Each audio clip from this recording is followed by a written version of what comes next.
नमस्कार, मैं रविंद्र कुमार। बच्चों, 12th क्लास में एग्रीकल्चर बायोलॉजी के अंतर्गत हम आज देखेंगे चैप्टर नंबर 7, रबी की फसलों के रोग। रबी की फसलों के जो रोग हैं, उनके अंतर्गत हम आज अध्ययन करने जा रहे हैं गेहूं का अनावृतखंड, जौ का आवृतखंड और सरसों में पाए जाने वाला सफ़ेद रोली रोग। सबसे पहले हम चलते हैं गेहूं के अनावृतखंड के बारे में।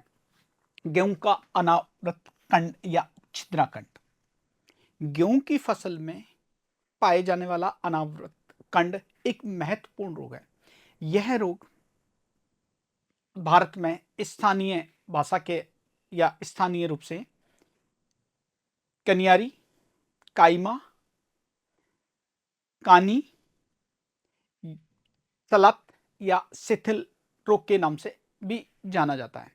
यह रोग भारत में उन सभी क्षेत्रों में पाया जाता है जहां पर गेहूं की बुआई की जाती है, गेहूं की खेती की जाती है। इससे उत्पादन, इस रोग के कारण उत्पादन पर भी बुरा प्रभाव पड़ता है, जिससे कि उत्पादन बहुत कम प्राप्त होता है। इस रोग के जो लक्षण हैं, लक्षण के अंतर्गत हम देखते हैं कि इस रोग के लक्षण, प्रथम लक्षण पौधों में जब बालियां निकलती हैं, जब दृष्टिगोचर होते हैं, उससे पहले यह पता नहीं रहता है कि इस खेत में कोई रोग है या नहीं है। बालियां निकलती हैं, बालियों में दानों के स्थान पर काले रंग का कोयले जैसा चूर्ण, कोयले जैसा काले रंग का चूर्ण या पदार्थ रेचिस या सुख पर दिखाई देता है। प्रारंभ में संपूर्ण जो बाली होती है, वह बाली चमकीली पतली एक झिल्ली द्वारा ढकी हुई रहती है, परंतु यह झिल्ली अत्यंत भंगुर, कमजोर होने के कारण फट जाती है और सभी बीजाणु हवा के द्वारा विस्तृत हो जाते हैं। इसलिए इस रोग को अनावृत कंड के नाम से जाना जाता है। इस रोग का जो रोग लक्षण है, रोग कारक है, वह अस्टिलेगो सैजेटम प्रजाति टिट्टिसाई। इस रोग के कारण, यह रोगजनक के कारण यह रोग होता है। इस रोग का जो रोग चक्र है, रोग का रोगजनक दाने में सुसुप्त अवस्था में पाया जाता है, और दाने में, चूंकि यह दाने में सुसुप्त अवस्था में होता है, इसलिए इसे अंतः बीजोड़ रोग के नाम से जाना जाता है। जब ऐसे संक्रमित या दूषित दानों को बोया जाता है, खेती की जाती है, तो बीजों के साथ साथ अंकुरण होने पर, पौधे की वृद्धि के साथ साथ ये ऊपरी क्षेत्र में के ऊपर बढ़ने लगते हैं तथा पौधों में पुष्पन के समय ये विखंडित होकर कवक जाल बनाते हैं, और कवक जाल की प्रत्येक कोशिका एक स्पोर या बीजाणु में परिवर्तित हो जाती हैं, जो बाली में दानों के स्थान पर कंडपुंज प्रकट होता है। प्रत्येक कंड बीजाणु अंकुरित होकर पुनः संक्रमण सूत्र बनाता है, जो वर्तिकाग्र को भेदता हुआ अंडाशय में पहुंच जाता है, और वहां पर वह सुसुप्त अवस्था में पाया जाता है। रोग का जो प्रबंधन है, उन प्रबंध को हमने 3 भागों में बांटा है। सस्य प्रबंधन, सस्य प्रबंधन के अंतर्गत नंबर 1 संक्रमित बाली, या जो संक्रमित बाली है, संक्रमित पौधे का पार्ट है, उसको खेत से हटा देना चाहिए, तथा ऐसे खेतों से दानों, ऐसे खेत के दानों को बीजों के लिए प्रयुक्त नहीं किया जाना चाहिए, बोने के लिए प्रयुक्त नहीं किया जाना चाहिए। संक्रमित बीजों को 3 से 4 घंटे तक ठंडे पानी में भिगो दें। भिगोने के बाद 10 मिनट के लिए उन दानों को 54 से 56 डिग्री सेंटीग्रेड पानी में 10 मिनट के लिए उबाल लेते हैं, गर्म कर लेते हैं, फिर उनको सुखाकर बो देते हैं, जिससे कि यह जो कवक है वो निष्क्रिय हो जाता है। इसी तकनीक के अंतर्गत, सस्य प्रबंधन के अंतर्गत ही सत्तार तथा लूथरा, जो पंजाब के किसान थे, उन्होंने भी एक तकनीक बताई थी। उनके अनुसार गेहूं के दानों को 3 गर्मियों के दिनों में, जैसे अब मई और जून के महीने में 3 से 4 घंटे ठंडे पानी में भिगोकर अगले 3 से 4 घंटे उनको तेज या सीधी धूप में सुखा देते हैं, जिससे कि गेहूं के दानों के अंदर जो कवक की अवस्था है वह नष्ट हो जाती है। सेकंड नंबर पर आता है जैविक प्रबंधन। जैविक प्रबंधन के अंतर्गत बाज जैविक प्रबंधन के अंतर्गत गेहूं की रोग प्रतिरोधक किस्में जैसे कल्याण सोना, WG307, C302 और PB18 का प्रयोग किया जाता है। रासायनिक प्रबंधन के अंतर्गत बीजों को कार्बोक्सिन की 2 से 2.5 ग्राम प्रति किलो की दर से उपचारित करके बीजों को उपचारित करके बोना चाहिए। अगला अगला जो रोग है वो जौ का आम्रतकंड। जौ उत्पादक या जौ की फसल में पाए जाने वाला एक महत्वपूर्ण रोग जो कानी, आव्रतकंड या बंद कंड के नाम से जाना जाता है। यह रोग सामान्यतया रोग के जो लक्षण हैं वह जब पौधे में बाली निकलती है उस समय दृष्टिगोचर होते हैं। जब बाली निकलती है उस समय पता चलता है बाली में दानों के स्थान पर कंडपुंज भरे रहते हैं। पौधे की जो रोगी बालियां होती हैं वह बालियां काली एवं जली हुई दिखाई देती हैं और प्रत्येक अंडाशय में कंड सौरस या कंड बीजाणु के समूह भरे रहते हैं। बाली के जो दाने होते हैं उनमें सौरस या कंड बीजाणु पुंजों में परिवर्तित हो जाते हैं। ये जो कंड पुंज हैं या सौराई है, ये पतली मजबूत झिल्ली एवं तुसों के अवशेषों ढके रहते हैं, इसलिए इसको आवृत कंड के नाम से जाना जाता है। पुंज में भरे हुए जो कंड स्पोर होते हैं वो एक प्रकार के वसायुक्त पदार्थ की उपस्थिति से आपस में चिपके रहते हैं। सुकों को छोड़कर पुष्प के सभी भाग कंड स्पोर में परिवर्तित हो जाते हैं एवं पुंज की झिल्ली खलियान में जब गाही के लिए एकत्रित करते हैं उस समय ये झिल्ली टूट जाती हैं जिससे कि कंड स्पोर खलियान में बिखर जाते हैं और स्वस्थ जो बीज हैं उनके ऊपर चिपक जाते हैं। इस रोग का रोगजनक जौ का आवृत कंड है उसका रोगजनक है अस्टिलेगो हॉर्डाई। रोग चक्र खलियान में जब स्वस्थ बीजों के साथ कंड युक्त बीजों की गाही की जाती है तो बीजाणु स्वस्थ बीजों के ऊपर चिपक जाते हैं, इसलिए इसे यह जो रोग है जौ का आवृत कंड है बाह्य बीजोड़ रोग है। ऐसे संक्रमित बीजों को बोया जाता है। संदूषित बीजों को जब बोया जाता है तो कंड बीजाणुओं में भी बीजों की सतह अंकुरित होते हैं और अंकुरित होकर ये 4 कोशिकीय एक प्राक कवक तंतु को उत्पन्न करते हैं जिस पर विपरीत आवेशित बीजाणु बनते हैं। इन बीजाणुओं के अंकुरण होने से जो जनन नलिका बनती है तथा विपरीत उद्भव की जनन नलिकाएं आपस में मिलकर द्विकेंद्रीय संक्रमण सूत्र बनाते हैं और जो पौधे के जो अंकुरित पौधा है उसके प्रांकुर को संक्रमित करते हैं तथा उसकी वृद्धि के साथ साथ पौधे में ऊपर की ओर बढ़ते हैं तथा अंडाशय में जाकर ये शाखित हो जाते हैं और प्रत्येक कोशिका या प्रत्येक खंड एक नए स्पोर का निर्माण करते हैं जो पुनः स्वस्थ बीजों के साथ गाही के समय उनको संदूषित कर देते हैं।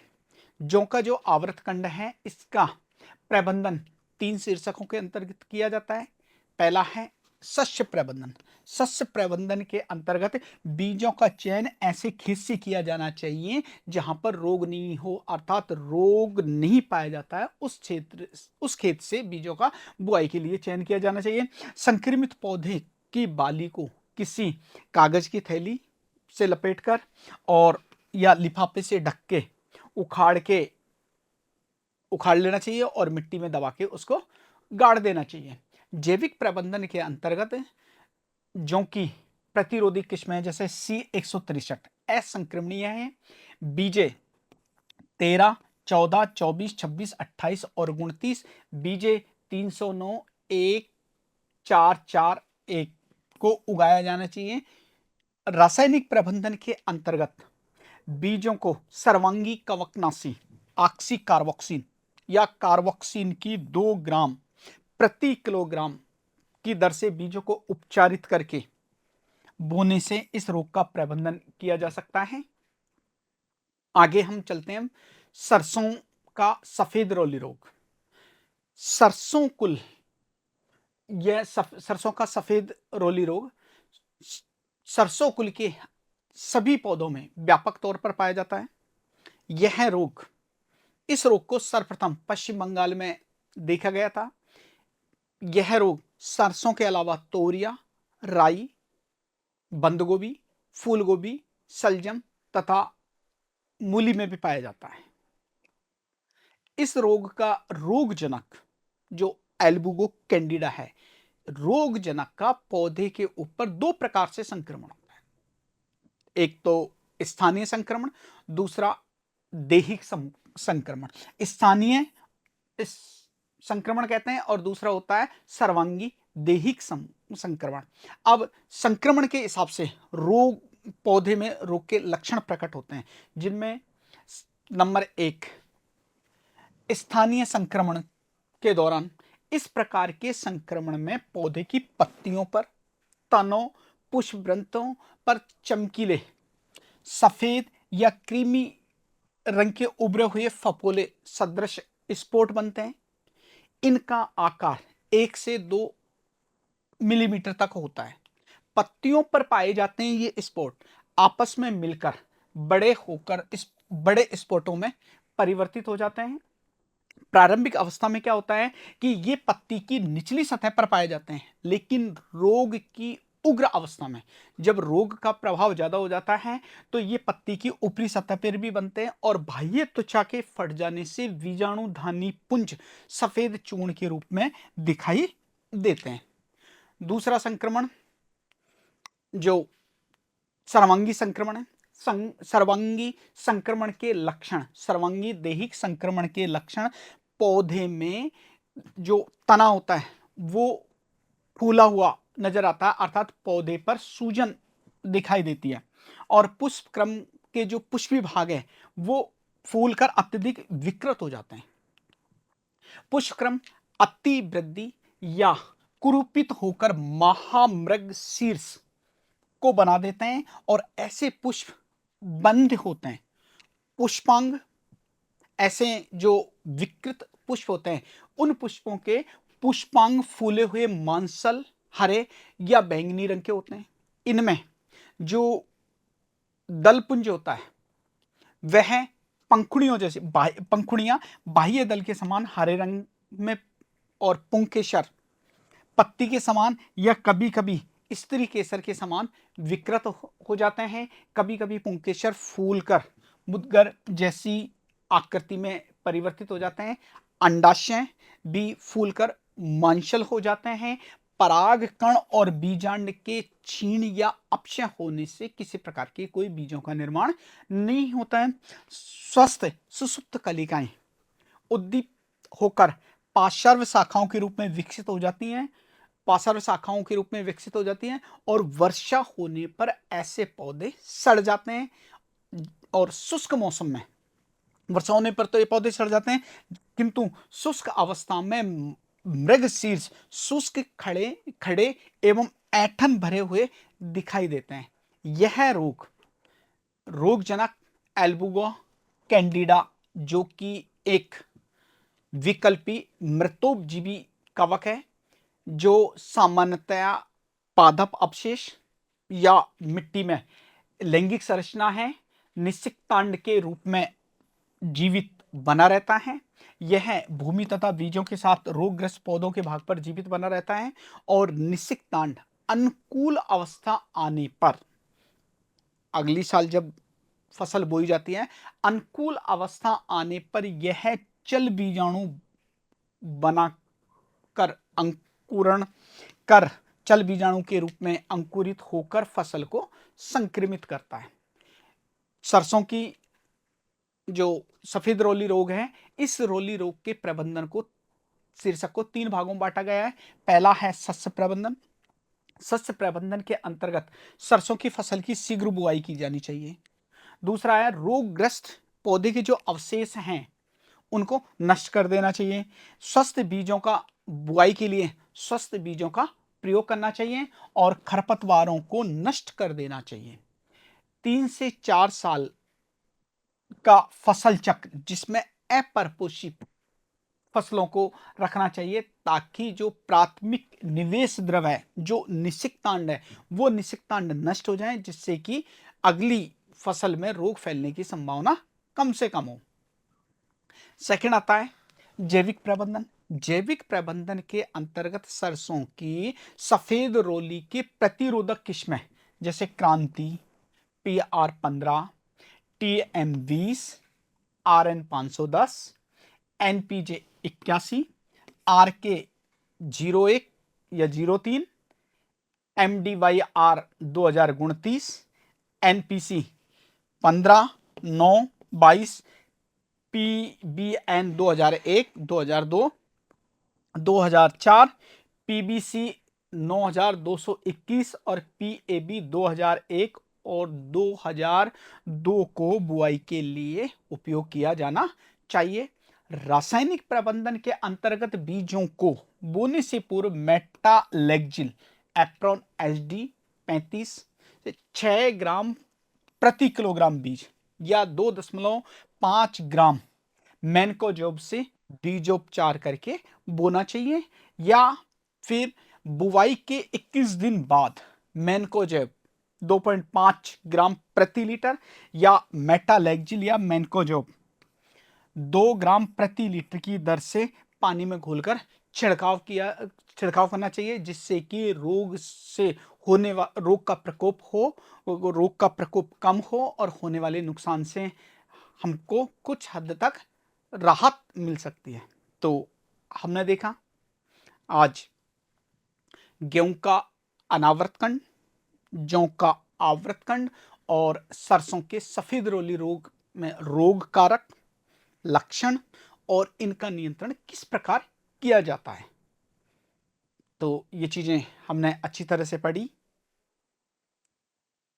समझ आ गई होंगी आपके। धन्यवाद।